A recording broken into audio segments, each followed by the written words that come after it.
Hello future doctors. आज हम लोग 44th टेस्ट सीरीज लॉन्च कर रहे हैं जिसमें हम लोग सॉल्व करेंगे MCQs of molecular basis of inheritance. तो आइए बिना देर किए शुरू करते हैं।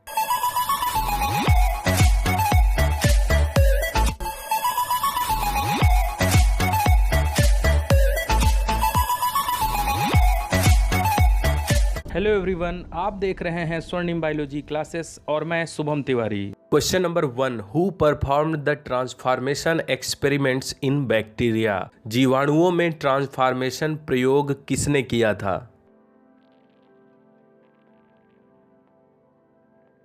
ऑप्शन बी, फ्रेडरिक ग्रिफिथ ने। Question number 2, transforming substance in Griffiths experiments was DNA, it was discovered by. Griffith के एक्सपेरिमेंट के बाद ये पता चला कि ट्रांसफॉर्मिंग सब्सटेंस डीएनए है। ये किसके द्वारा खोजा गया?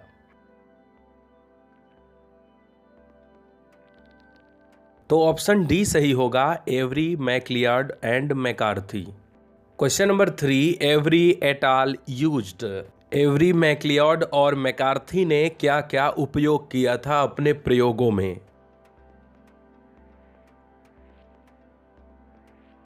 तो उन्होंने डीएनएज, आरएनएज और प्रोटीएजेज तीनों का इस्तेमाल किया था, इसलिए option D, all of these. Question number 4, the hereditary material DNA present in the bacterium E coli is. E coli जीवाणु के अंदर जो आनुवांशिक पदार्थ डीएनए उपस्थित होता है वो कैसा होता है? Option D, double stranded circular, दोहरे धागे का घेरेदार। Question number 5, a nucleoside differs from a nucleotide in not having। एक न्यूक्लियोसाइड एक न्यूक्लियोटाइड से किसकी कमी के कारण अलग होता है? Option B, phosphate. न्यूक्लियोसाइड में फॉस्फेट नहीं होता। Question number 6, similarity between DNA and RNA. DNA और आरएनए में क्या समानता होती है?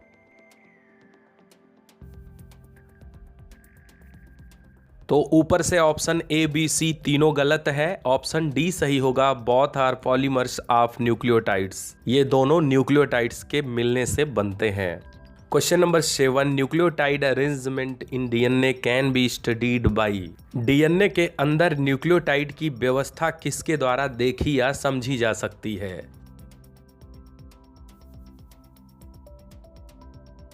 Option D, X ray crystallography. Question number 8, DNA strands are antiparallel because of the presence of. DNA के दोनों धागे एक दूसरे के विपरीत दिशा में चलते हैं, किसकी उपस्थिति के कारण?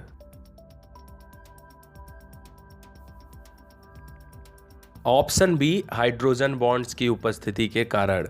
Question number 9, double hydrogen bonds occur in DNA between. DNA में किसके किसके मध्य दो हाइड्रोजन बॉन्ड उपस्थित होता है? Option A, adenine and thymine.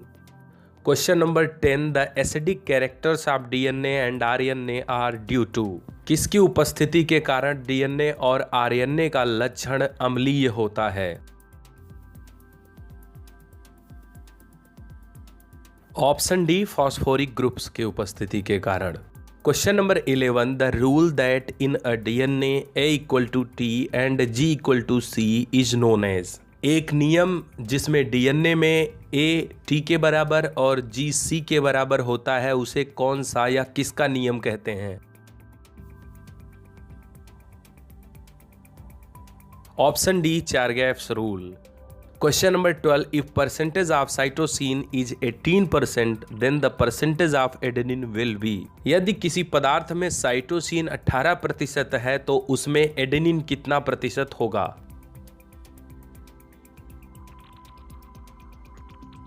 तो एडेनिन 32% होगा, इसलिए option A. Question number 13, single stranded DNA is found in. किसमें एक धागे का डीएनए उपस्थित होता है? Option B, 5x174। Question number 14, recipients of Nobel prize for DNA double helical are. DNA की द्विकुंडलित संरचना के लिए किसे नोबेल प्राइज मिला था? तो नोबेल प्राइज लेने वाले और लोग भी थे, लेकिन मेनली दो लोगों का नाम लिया जाता है। Option A Watson and Crick. Question number 15, the process of DNA replication is. DNA के द्विगुणन की क्रिया किस प्रकार की होती है? Option D semi conservative. Question number 16, semi conservative replication of DNA using 15N was confirmed by.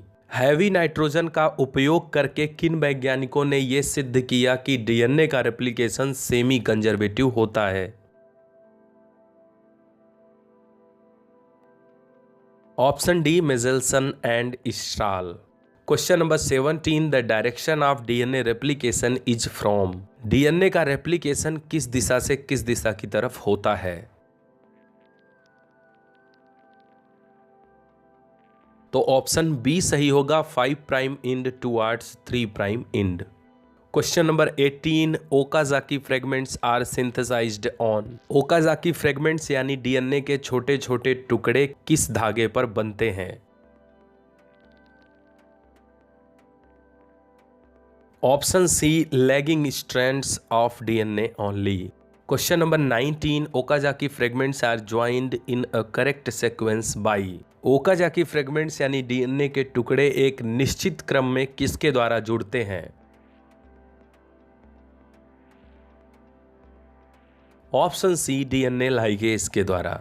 Question number 20, who was awarded Nobel prize for in vitro synthesis of RNA in 1959। 1959 में किसे इन विट्रो सिंथेसिस यानी artificial RNA की synthesis के लिए Nobel prize मिला था? तो इस क्रिया में दो लोग एक साथ काम किए थे, लेकिन आगे चल करके आरएनए के लिए मेनली एक व्यक्ति ने काम किया। Option A Severo Ochoa. Question number 21, which is soluble RNA. इसमें से कौन सा घुलनशील आरएनए है?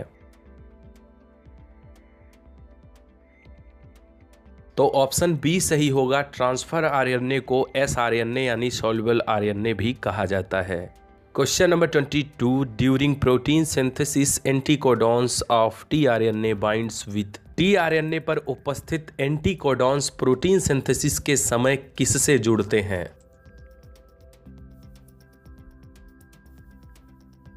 Option C codons of mRNA. Question number 23, the usual mode of information flow within cells is. कोशिकाओं में सूचनाओं के पहुंचने या बहने का साधारण क्रम है? ऑप्शन सी डीएनए, डीएनए से एमआरएनए और फिर प्रोटीन। डीएनए से एमआरएनए बनना ट्रांसक्रिप्शन और एमआरएनए से प्रोटीन बनना ट्रांसलेशन कहलाता है, जिसे कुल मिला के सेंट्रल डोग्मा कहते हैं। Question number 24, the central dogma is not applicable in the case of. Central dogma किस जीव में संभव नहीं है? ऑप्शन ए रेट्रोवायरसेस में। Question number 25, reverse transcriptase is. RNA से डीएनए बनने की क्रिया रिवर्स ट्रांसक्रिप्शन है और इसमें जो एंजाइम काम करता है उसे रिवर्स ट्रांसक्रिप्टेज कहते हैं। ये किस प्रकार का होता है? तो ऑप्शन ए सही होगा, RNA dependent DNA polymerase. Question number 26, the process of reverse transcription was brought to light by the work of. किन वैज्ञानिकों की क्रिया के द्वारा रिवर्स ट्रांसक्रिप्शन प्रकाश में आया?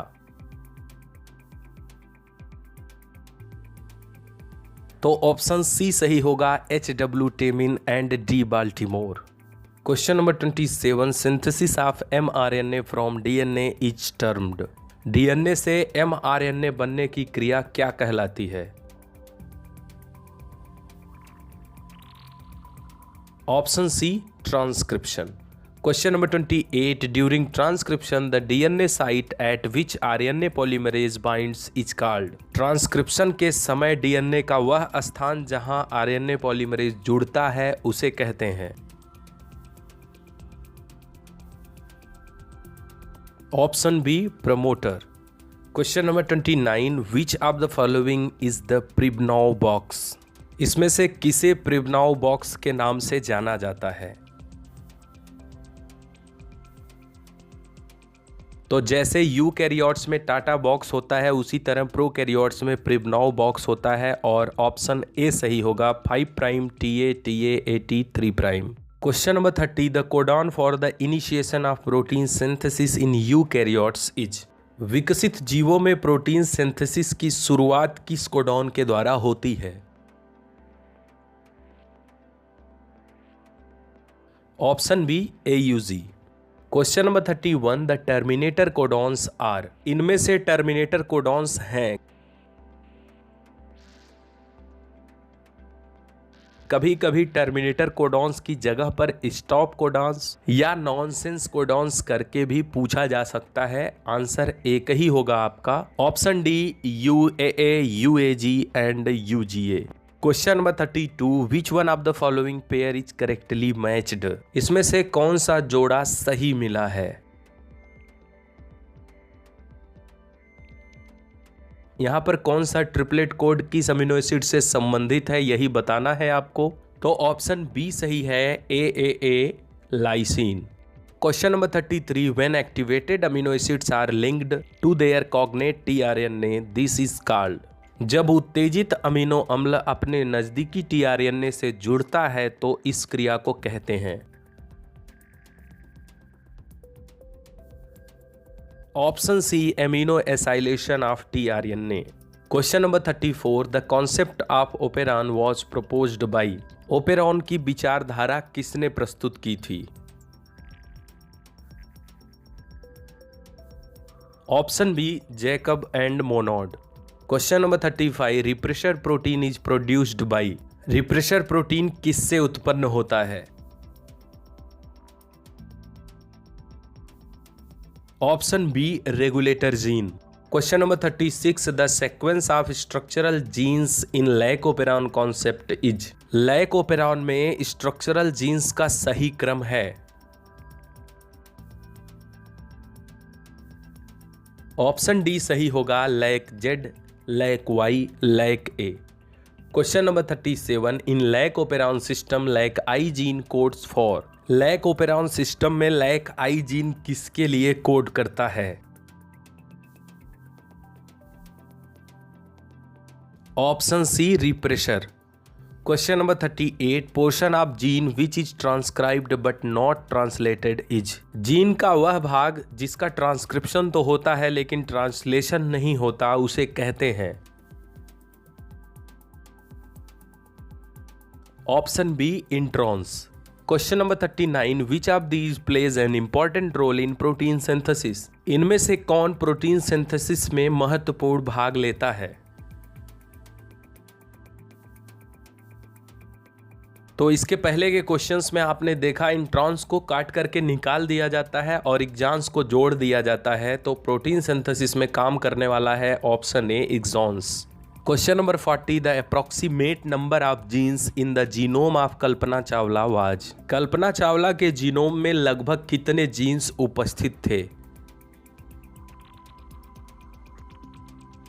तो आपको बता दें, कल्पना चावला हो या कोई भी व्यक्ति, उसके जीनोम में लगभग 30,000 जीन्स उपस्थित होते हैं, इसलिए ऑप्शन डी सही होगा।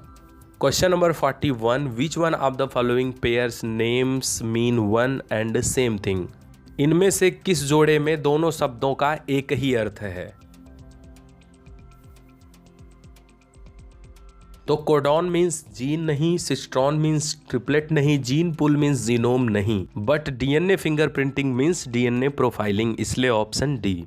Question number 42, the vectors BAC and YAC are used in the process? Bacterial artificial chromosomes और ईस्ट आर्टिफिशियल क्रोमोजोम्स नाम के वेक्टर्स किस क्रिया में उपयोग में आते हैं? Option D, human genome project HGP। Question number 43, variable number of tandem repeats VNTRS are used in? VNTRS का उपयोग कहाँ किया जाता है? ऑप्शन बी, DNA फिंगरप्रिंटिंग में। Question number 44, which one is true, इसमें से कौन सा एक सही है? तो ऑप्शन ए ही सही होगा, histones are positively and DNA negatively charged. Question number 45, the association of histone H1 with the nucleosome indicates. Histone H1 जो कि बाहर की तरफ उपस्थित होता है, अगर वो न्यूक्लियोसोम से जुड़ना शुरू कर देता है तो इसका क्या अर्थ है? Option D, the DNA is condensed into chromatin. DNA सिकुड़ करके क्रोमेटिन का निर्माण करता है। Question number 46, which one is not the salient feature of genetic code. इसमें से कौन सा एक जेनेटिक कोड का लक्षण नहीं है? तो जेनेटिक कोड स्पेसिफिक होता है, यूनिवर्सल होता है, डीजनरेट होता है, लेकिन एम्बिगुअस नहीं होता बल्कि अनएम्बिगुअस होता है, इसलिए option C. Question number 47, in history of biology human genome project led to the development of. जीव विज्ञान के इतिहास में ह्यूमन जीनोम प्रोजेक्ट के द्वारा किसका विकास हुआ है? Option A, bio informatics. Question number 48, RNA polymerase is only capable of catalysing the process of. RNA polymerase केवल किस क्रिया को उत्तेजित करने की क्षमता रखता है? Option B, elongation. Question number 49, phosphodiester bonds are linkage between. Phosphodiester bonds कहाँ उपस्थित होते हैं या किसको किसको जोड़ते हैं? तो ऑप्शन बी सही होगा, शुगर और फॉस्फेट्स को। Question number 50, which is incorrectly matched. इसमें से कौन सा एक गलत मिला है? तो रिचर्ड आल्टमैन ने न्यूक्लिक एसिड शब्द दिया था, फ्रेडरिक मिशर ने न्यूक्लिन की खोज की थी, वांग एंड रिच ने ZDNA खोजा था, सही है, लेकिन जॉर्ज गैमो ने ट्रांसपोजॉन्स की खोज नहीं की थी, बल्कि जॉर्ज गैमो ने जेनेटिक कोड के बारे में सर्वप्रथम बताया था, इसलिए ऑप्शन डी। तो आपका स्कोर क्या रहा नीचे कमेंट बॉक्स में जरूर बताइए। हमसे जुड़े रहिए, शेयर सब्सक्राइब लाइक करते रहिए। तब तक के लिए be different, be unique, be yourself. Thanks.